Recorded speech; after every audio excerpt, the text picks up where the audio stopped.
नमस्कार साथियों, आज की क्लास में आप सबका स्वागत है। ये क्लास हिंदी से संबंधित सभी परीक्षाओं के लिए अत्यंत उपयोगी है।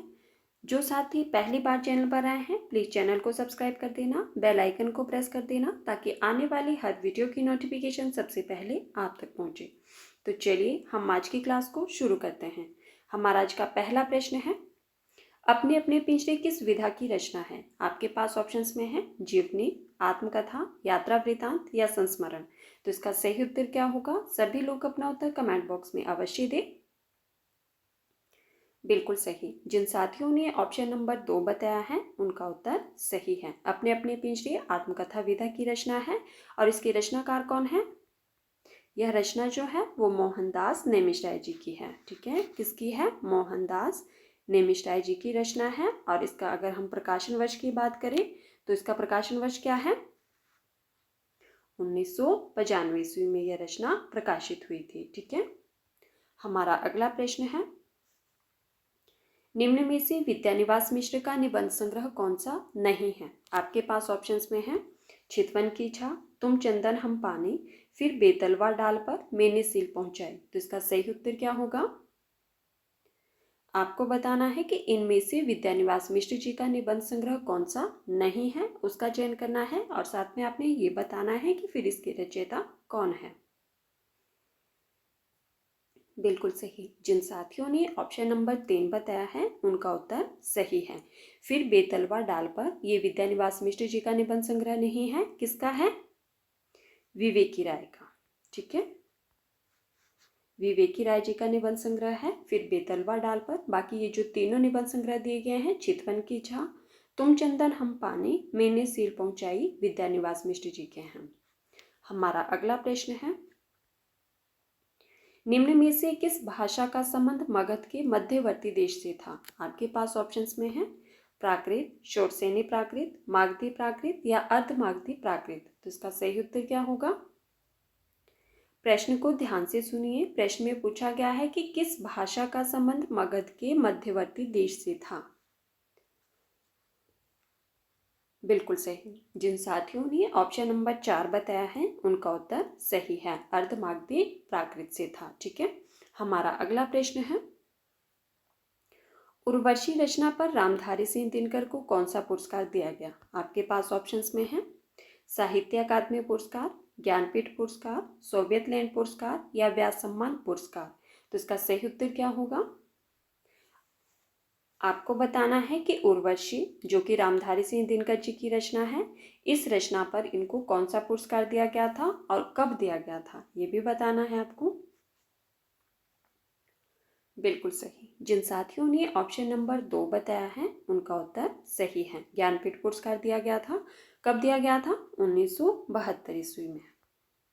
ठीक है, हमारा अगला प्रश्न है,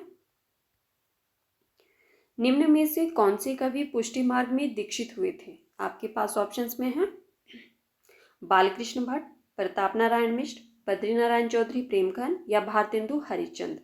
तो इसका सही उत्तर क्या होगा? बताइए, निम्न में से कौन से कवि पुष्टि मार्ग में दीक्षित हुए थे? बिल्कुल सही। जिन साथियों ने ऑप्शन नंबर 4 बताया है उनका उत्तर सही है, भारतेंदु हरिश्चंद्र जी पुष्टि मार्ग में दीक्षित हुए थे। हमारा अगला प्रश्न है, नगर और मकान शब्द किस संज्ञा के उदाहरण हैं? आपके पास ऑप्शंस में है समूहवाचक संज्ञा, व्यक्तिवाचक संज्ञा, जातिवाचक वाचक संज्ञा या भाववाचक संज्ञा। तो इसका सही उत्तर क्या होगा? बताइए, नगर और मकान शब्द किस संज्ञा के उदाहरण हैं?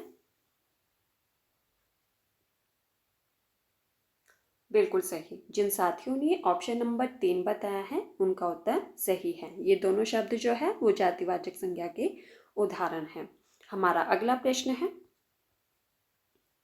जयपुर नरेश प्रताप सिंह ने किस कवि को कविराज शिरोमणि की उपाधि दी थी? आपके पास ऑप्शंस में है पद्माकर, देवकवि, वृंद कवि या मतीराम। तो इसका सही उत्तर क्या होगा?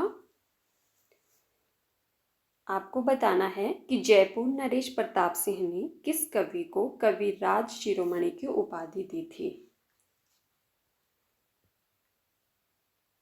बिल्कुल सही। जिन साथियों ने ऑप्शन नंबर 1 बताया है उनका उत्तर सही है। किसे दी थी? पद्माकर जी को इन्होंने कविराज शिरोमणि की उपाधि दी थी। किसने? जयपुर नरेश प्रताप सिंह ने। हमारा अगला प्रश्न है, निम्नलिखित में से गारसा दत्तासी की ग्रंथ का नाम है। आपको बताना है कि इनमें से गारसा दत्तासी का ग्रंथ कौन सा है। आपके पास ऑप्शंस में है इस्तवार द ललितेतर एंदोई हिंदुस्तानी, the modern vernacular literature of northern Hindustan, Shiv Singh Saroj या हिंदी साहित्य का आधा इतिहास। तो बताइए इसका सही उत्तर क्या होगा। बिल्कुल सही। जिन साथियों ने ऑप्शन नंबर 1 बताया है उनका उत्तर सही है। इस्तवार द ललितेतर एंदोई हिंदुस्तानी गारसा दत्तासी के ग्रंथ का नाम है। ठीक है, अब हम बात करते हैं कि the modern vernacular literature of northern Hindustan, इस ग्रंथ के लेखक कौन है? बिल्कुल सही। किसका ग्रंथ है ये? जॉर्ज ग्रियर्सन का। ठीक है, और शिव सिंह सरोज, शिव सिंह सरोज जो है वो किसका है? शिव सिंह सेंगर का। ठीक है, किसका है? शिव सिंह सेंगर का है। और the modern vernacular literature of northern Hindustan किसका बताया आपने? जॉर्ज ग्रियर्सन का। ठीक है, जॉर्ज ग्रियर्सन का है ये। और हिंदी साहित्य का आधा इतिहास, इसके रचयिता कौन है? डॉक्टर सोमन, डॉक्टर सोमन राजे का ग्रंथ है ये। हमारा अगला प्रश्न है, हजारी प्रसाद द्विवेदी ने रासो शब्द की व्युत्पत्ति किस शब्द से माने है? आपके पास ऑप्शंस में है रसिक, रासक, रास या रासो। तो इसका सही उत्तर क्या होगा? बताइए, हजारी प्रसाद द्विवेदी ने रासो शब्द की व्युत्पत्ति किस शब्द से मानी है?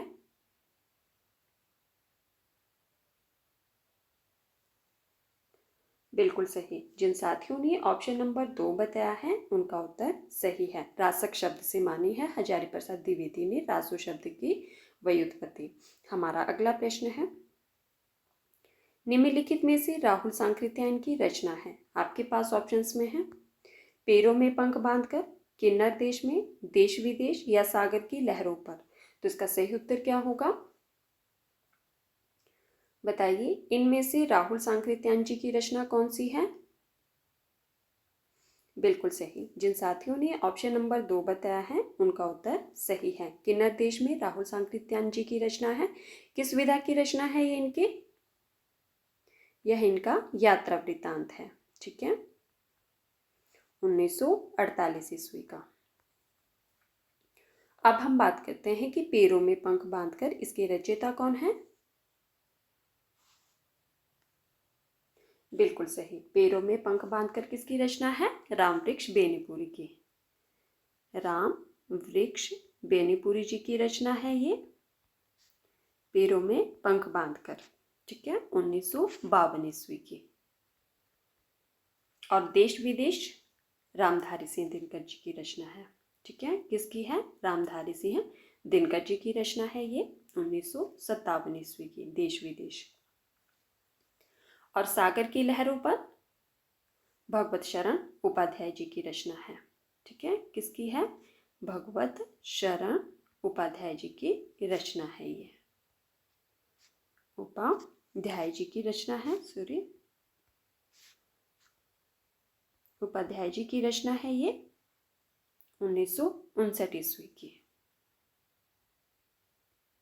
ठीक है, रिपीट कर देती हूँ मैं एक बार। पैरों में पंख बांधकर रामवृक्ष बेनीपुरी जी की रचना है, 1952 ईस्वी की। किन्नर देश में राहुल सांकृत्यायन जी की रचना है, 1948 ईस्वी की। देश विदेश दिनकर जी की रचना है, 1957 ईस्वी की। सागर की लहरों पर भगवत शरण उपाध्याय जी की रचना है, 1959 ईस्वी की। तो हमारा सही उत्तर क्या है? Option number 2। हमारा अगला प्रश्न है, सनकादि संप्रदाय का प्रवर्तन किसने किया? आपके पास ऑप्शंस में है वल्लभाचार्य, मध्वाचार्य, निम्बार्काचार्य या विष्णु स्वामी। तो इसका सही उत्तर क्या होगा? बताइए, सनकादि संप्रदाय का प्रवर्तन किसने किया था? बिल्कुल सही। जिन साथियों ने ऑप्शन नंबर 3 बताया है उनका उत्तर सही है। निम्बार्काचार्य जी ने किया था। सॉरी। हमारा अगला प्रश्न है, इनमें से तुलसीदास द्वारा रचित सबसे छोटा ग्रंथ है। आपके पास ऑप्शंस में है पार्वती मंगल, रामलला नहचू, रामचरितमानस या जानकी मंगल। तो इसका सही उत्तर क्या होगा? आपको बताना है कि इनमें से तुलसीदास जी का सबसे छोटा ग्रंथ कौन सा है। ये चारों रचनाएं किसकी है? तुलसीदास जी की हैं। ठीक है, सबसे छोटा ग्रंथ कौन सा है इनमें से? बिल्कुल सही। जिन साथियों ने ऑप्शन नंबर 2 बताया है उनका उत्तर सही है। रामलला नहचू इनका सबसे छोटा ग्रंथ है। ठीक है, इसमें कितने छंद हैं? तो इसमें कुल 20 छंद है। हमारा अगला प्रश्न है, मुक्तिबोध की आत्मकथा रचना के रचनाकार हैं। आपके पास ऑप्शंस में है जैनेन्द्र कुमार, मुक्तिबोध, विष्णुचंद्र शर्मा या डॉक्टर देवराज। तो इसका सही उत्तर क्या होगा? बताइए, मुक्तिबोध की आत्मकथा की रचनाकार कौन है?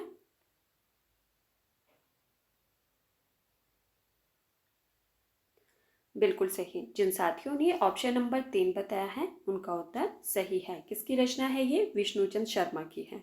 जिन्होंने ऑप्शन नंबर 2 बताया है उनका आंसर गलत है। ठीक है, आपने ध्यान रखना है कि किसकी रचना है ये? विष्णुचंद्र शर्मा जी की रचना है ये। हमारा अगला प्रश्न है, हल्कू और जबरा किस कहानी के प्रमुख पात्र हैं? आपके पास ऑप्शंस में है दो बेलों की कथा, पंच परमेश्वर, कफन या पूस की रात। तो इसका सही उत्तर क्या होगा? बताइए, हल्कू और जबरा किस कहानी के प्रमुख पात्र हैं? सबसे पहले हम ये जान लेते हैं कि जो ये चारों रचनाएं दी गई है इसके रचनाकार कौन है? बिल्कुल सही, प्रेमचंद जी की रचना है ये। ठीक है, चलिए अब आप लोग मुझे ये बताइए कि यह किस कहानी के प्रमुख पात्र हैं? बिल्कुल सही। जिन साथियों ने ऑप्शन नंबर 4 बताया है उनका उत्तर सही है। हल्कू और जबरा जो है वो पूस की रात कहानी के प्रमुख पात्र हैं। हमारा अगला प्रश्न है, साथियों जिन्होंने अभी तक वीडियो को लाइक नहीं किया है प्लीज़ वीडियो को लाइक कर दो, और जिन्होंने अभी तक वीडियो को शेयर नहीं किया है प्लीज़ वीडियो को भी ज़्यादा से ज़्यादा शेयर कर दीजिए। हमारा अगला प्रश्न है, निम्न में से ममता कालिया की रचना है। आपके पास ऑप्शंस में है बोलने वाली औरत, नीलम देश की राजकन्या, एक पलीट सैलाब या कर्मनाशक की हार। तो इसका सही उत्तर क्या होगा? बताइए, इनमें से ममता कालिया की रचना कौन सी है?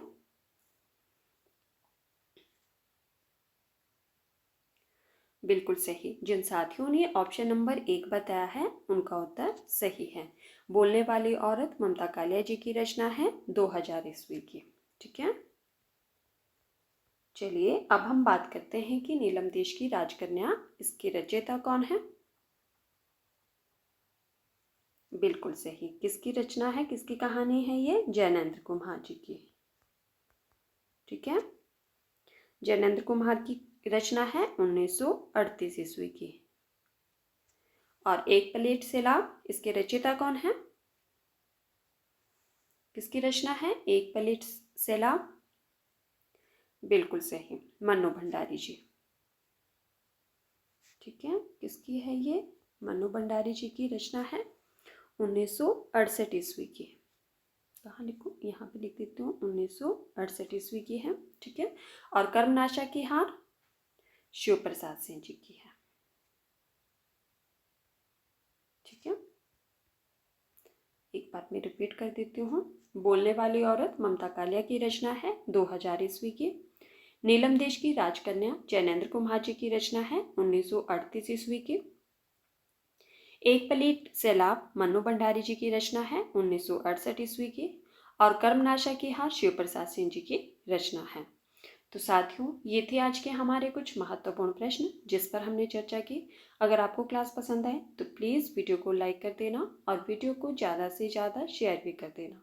जो साथी पहली बार चैनल पर आए हैं प्लीज़ चैनल को सब्सक्राइब करना, बेल आइकन को प्रेस करना ताकि आने वाली हर वीडियो की नोटिफिकेशन सबसे पहले आप तक पहुँचे।